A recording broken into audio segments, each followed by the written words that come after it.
Behind me is the full complement of the all-new BMW 1 Series. And BMW fanboys, cover your ears, because this car, folks, is front-wheel drive as opposed to rear-wheel drive, which we had for so many years. In fact, the 1 Series has been around since 2004 and, believe it or not, has sold 2.5 million sales worldwide. That's first and second gen, and of course they're hoping for even more with this generation. Big changes here apart from the looks, and there's a reason for these quite larger sort of proportions of the new BMW 1 Series, because it's about packaging and it's about fitting more in the boot and it's about having more legroom in the rear. So let's have a look at that, shall we? The latest iteration takes a fresh approach to design, but very much on point with the brand's now hotly debated design language that focuses on an oversized grille that some might view as polarizing.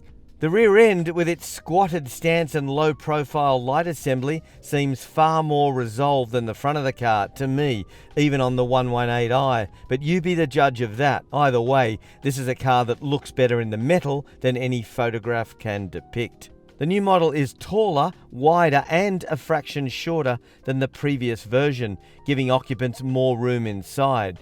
Cargo space is up 20 litres to 380 too. It's not massive, but by way of comparison, that's precisely the same as the Volkswagen Golf and Audi A3, as well as 10 more than the Mercedes-Benz A-Class hatch. Here in Australia, we get two variants: the entry-level and front-wheel drive 118i with a surprisingly fun 1.5 litre 3-cylinder turbocharged petrol engine. It's definitely not slow, but if you want some real grunt, there's the M135i xDrive, meaning all-wheel drive. But under the bonnet is a far more serious 4-pot turbo that will get you from 0 to 100 in just 4.8 seconds, rather than the 8.5 for the 118i.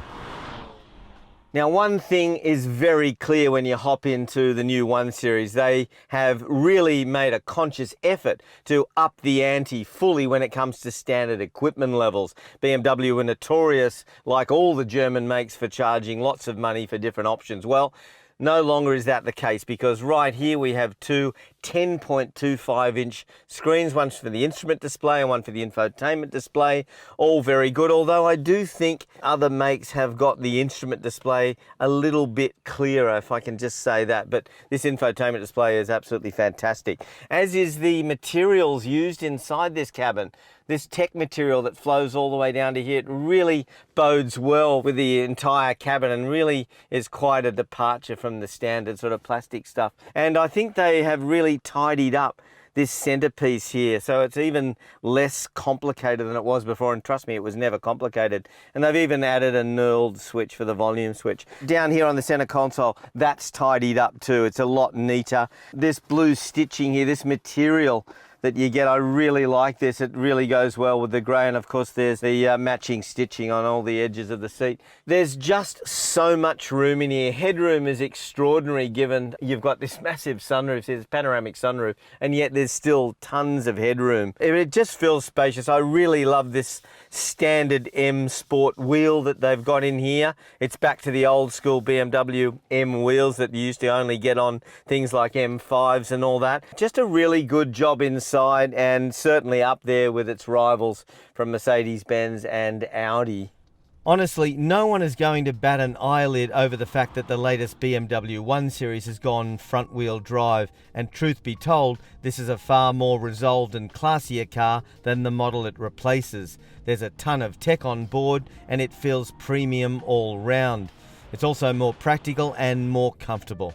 It feels pretty solid on the road too, though I'd argue the 118i with its now standard sport suspension can feel a bit firm over some surfaces. It's far better in the M135i with its adaptive dampers, but outright performance is impressive, but not the greatest engine note given it's synthesized. Turn that off and we like the engine note far more. It's a big step up in so many ways, though it's not quite as engaging as the old rear drive model. That said, we expect this will appeal to a much wider market.